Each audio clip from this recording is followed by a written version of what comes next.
Crabber like a fish, wife, pornographic priestess. Man, you should have seen them kicking a dragon pole.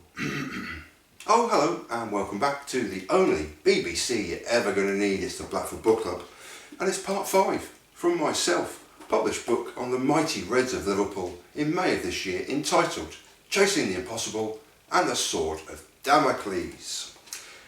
So if you turn to your personalised copy to page 112, you will find a banner headline: 8 minutes of inspiration, 9 consecutive league wins.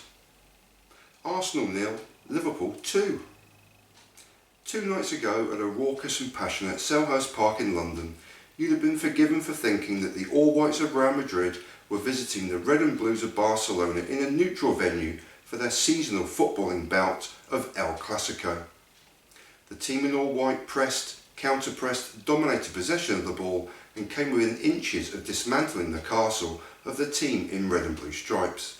They in turn had counter-attacked brilliantly at times, but rather ran out of steam, and despite the White Hordes huffing and puffing, they couldn't blow the Crystal Palace castle down. For Palace were gallant and stoic in their customary red and blue shirts, and fully deserving of the 1 point gained in their 0-0 home draw, but not with the famed Real of Madrid, but Premier League leaders Manchester City. The light blues and white were phenomenal, umpteen shots on and off target, constant pressure and a constant nagging threat. But Palace did not buckle, and City's point gained gave them a 4-point advantage at the top of the Premier League. City's 0-0 draw yet again left Liverpool with a game in hand, and this evening was perhaps their toughest looking league game in a couple of months. Taking the kick-off, the Reds in their alternative strip of all yellow pummeled Arsenal, and for the opening 3 minutes the hosts barely got a touch of the ball as Liverpool forced 3 consecutive corners, the second of which was headed powerfully towards goal by Virgil van Dijk, forcing a great reaction save from the Gunners goalkeeper Aaron Ramsdale. From this strong start, the remainder of the first half was rather a non-event, as the game stop-started its way to the referee's half-time whistle, but was thoroughly dominated by the London hosts and Arsenal's Brazilian striker Gabriel Martinelli. The South American striker was at the heart of everything that was good for Arsenal in a first half in which they played particularly well, were attacking, progressive and fully in control, but never really threatening Alisson Becker in the Liverpool goal. Their main goal threat came at the start of the second half, and with the score still standing at 0-0, it was a crucial passage of play that should have resulted in them taking an equally crucial lead. Instead, and no more than 8 or 9 minutes later, they were 2-0 down, and Liverpool had finally started playing, and 8 minutes later they were 2 goals to the good and the game was over. Firstly, tonight's Liverpool's man of the match, Thiago Alcantara, gave away a sloppy pass inside the Reds' penalty area that Alexandre Lacazette should have scored from, before setting up the equally impressive Martin Odegaard, whose shot was brilliantly tipped over his crossbar by Alisson Becker. Becker would only be troubled once more in the 88th minute of the game with the aforementioned and Arsenal star player tonight, Gabriel Martinelli, whose shot flashed narrowly wide of Becker's goal.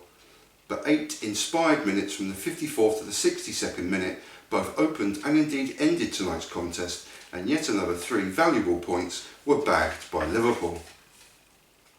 From his howling error around his own penalty area, Thiago more than made up for his mistake with a sublime slide rule pass that set Diogo Jota free on the Arsenal goal, but running wide.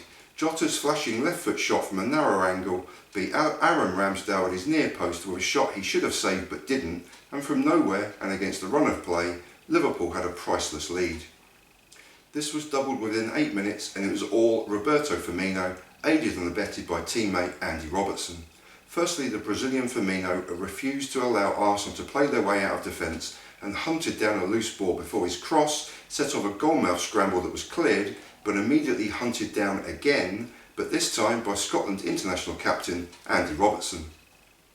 The Reds left back sprinted to the byline before fizzing a low cross that Firmino deftly flicked past Ramsdale in the Arsenal goal, and the game was effectively over with still 28 minutes remaining.